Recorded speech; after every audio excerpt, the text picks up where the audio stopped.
आइए दोस्तों, आज मैं इस वीडियो में आपको मेरे पूरे गांव के मकानों पर जो पिकॉक्स बैठे रहते हैं, आवाज़ें निकालते रहते हैं, चुगा चुगते हैं, और गांव के लगभग प्रत्येक मकान पर कहीं ना कहीं आपको कभी न कभी सुबह नहीं तो शाम, शाम नहीं तो दोपहर, दोपहर नहीं तो सुबह आपको पिकॉक नज़र आ जाएगा किसी भी मकान पे मैं दिखाऊं तो दोस्तों। अब फिर आपके क्वेश्चन आएंगे कि इतने कितने सारे पिकॉक्स हैं अपने आपके गांव में। तो दोस्तों देखो, मेरे पास ऐसा तो कुछ सिस्टम नहीं है कि मैं इनकी काउंटिंग कर सकूं, लेकिन आपको मैं दिखाना चाहूँगा कि लगभग हर घर के ऊपर पिकॉक दिन में एक बार आ ही जाता है। अब इसके कारण बताता हूँ कि इस गांव में इतने पिकॉक और क्यों हर एक घर पर पिकॉक एक बार दिन में आ ही जाता है। तो दोस्तों, हमारे यहाँ एक प्रचलन है, राजस्थान में वैसे ही पक्षियों की या जंगली जानवरों की कमी होती है, तो लोग उनको सेव करना, बचाना चाहते हैं। उसका मुख्य कारण है कि पानी की कमी है, जंगल भी कम है। हालांकि कुछ जंगल राष्ट्रीय अभयारण्य भी हैं, लेकिन फिर भी इन जानवरों को बचाने के लिए छत के ऊपर, हर एक मकान के ऊपर पानी मिलेगा आपको रखा हुआ। और लोगों की, मोस्टली लोगों की एक आदत है हमारे यहाँ, और मैं चाहूँगा प्लीज़ यार, प्लीज़ जहाँ भी आप इस वीडियो को, जो भी भाई देख रहे हो, आप भी आपके छत पर उठा के एक मुट्ठी दाने डाल देने हैं यार।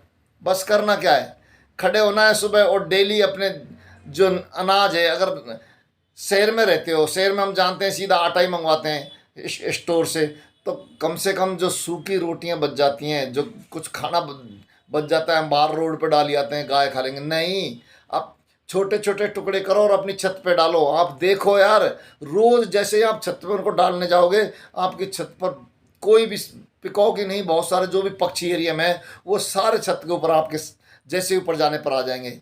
तो हमारे इस गांव में ज़्यादातर लोग क्या करते हैं, छत के ऊपर इन पिकॉक्स के लिए, ये दोस्तों मेरा गांव का मकान है, अभी चला गया पीछे, तो छत के ऊपर या पानी की व्यवस्था और पक्षियों को खाने की व्यवस्था ये ज़रूर रखते हैं। और सबसे बड़ी बात यह है, जैसे गेहूं वगैरह है, बाजरा है, ज्वार, जो भी अनाज है, उसकी साफ़ सफाई करते हैं। तो आजकल पहले की तरह खुले मैदान तो बाहर रहे नहीं है, तो सब अपनी छतों पे जाते हैं और वहीं वो दाने पड़े पड़े रह जाते हैं ना, उन दानों को ये पक्षी खाने के लिए आते हैं। देखो वाह, बहुत अच्छी उड़ान।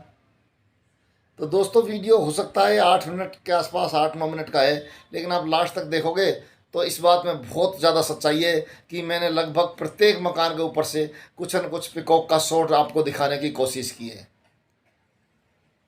और दोस्तों, सबसे बड़ी बात यह है कि जो भाइयों को पिकॉक्स पसंद है, उनको दूसरे पक्षी भी ज़रूर पसंद होंगे, और भी एनिमल्स। और जो भाई नीलगाय के वीडियो देखने वाले हैं, वो ज़्यादा इंतज़ार अब नहीं कराऊंगा दोस्तों। मैं दीपावली को गांव पे जाऊंगा तो भरपूर वीडियो बना बना के डालूंगा आपको, भरपूर।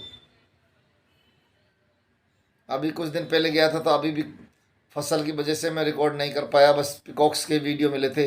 अब जाऊंगा तो पिकॉक्स के पंख भी ख़त्म हो जाएंगे, पंख सारे गिरा चुके होंगे, ये लगभग कुछ एक होंगे जिनके पंख होंगे। और दूसरा ये है कि छोटे छोटे बच्चे नज़र आएंगे पिकॉक्स के, बहुत सारे। जिधर देखूंगा उधर मादाओं के साथ आपको बच्चे नज़र घूमते आएंगे। तो दोस्तों, वीडियो को प्लीज़ यार, अच्छा लगा तो एक बार शेयर ज़रूर करना। अब आपको कुछ वीडियो ऐसे साफ नहीं दिखाई देंगे, उसका कारण है कि जैसे कई बार पिकॉक्स क्या है, जब शाम होने को जाती है, जब ये पेड़ पे उड़ने जाते हैं, तो उससे पहले पानी पीने के लिए मकान पाते हैं। जैसे ये मेरा घर का मकान है गांव का, तो उसके ऊपर वो आया था, और वहाँ हमने क्या, 2-3 पानी के ऐसे पोट्स रखे हुए हैं जिनको पानी भर के, मेरे पिताजी हमेशा उन पर पानी भर के रखते हैं।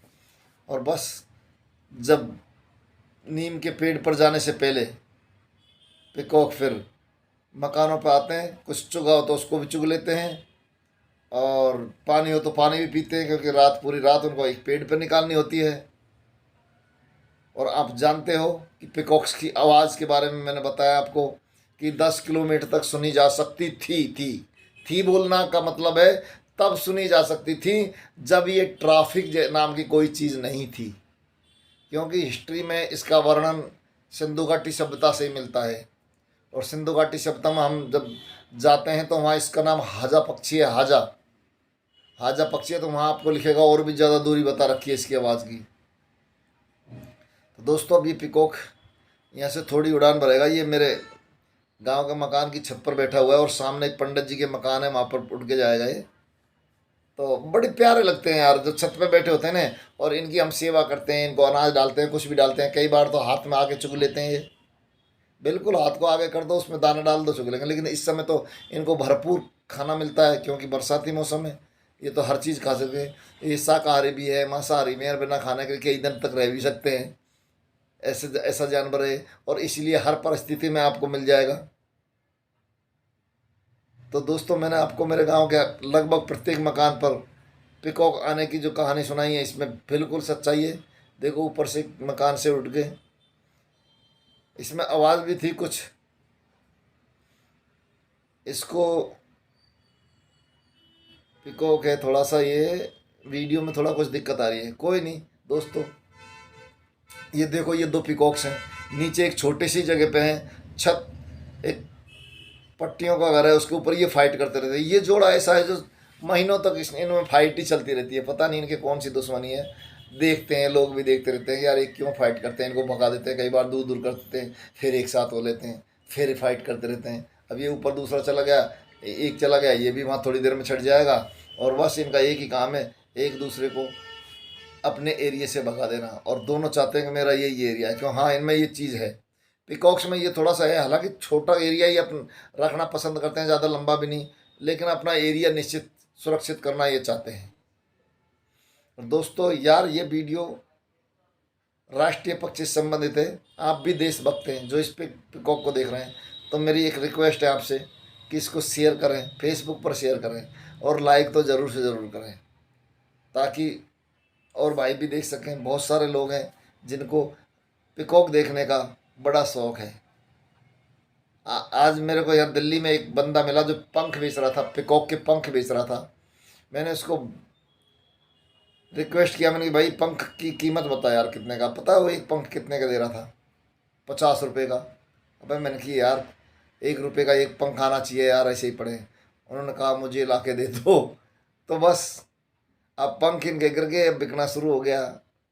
एक ध्यान रखना है, पंख खरीदने से पहले जो उसका नीचे का बॉटम वाला एरिया होता है, जो पिकॉक के शरीर के अंदर होता है, वो बिल्कुल वाइट होना चाहिए। अगर उसमें कहीं थोड़े बहुत भी रेड रेड से दिख रहा है, तो समझो पिकॉक को मार के पंख निकाला गया है। ये दोस्तों खास याद रखना है, हमने ध्यान रखना है, जो भाई पिकॉक का पंख खरीदना चाहते हैं। और घर में पिकॉक का पंख रियली बहुत शुभ माना जाता है, बहुत शुभ माना जाता है। दोस्तों, ये ट्रैफिक की बड़ी भारी आवाज़ आ रही है, मैं आपको इस वीडियो में आप छोड़ के मेरी आवाज़ को विराम देता हूँ। धन्यवाद दोस्तों। प्लीज़ अच्छा लगा तो सब्सक्राइब तो ज़रूर करना, और वीडियो को शेयर भी कर देना।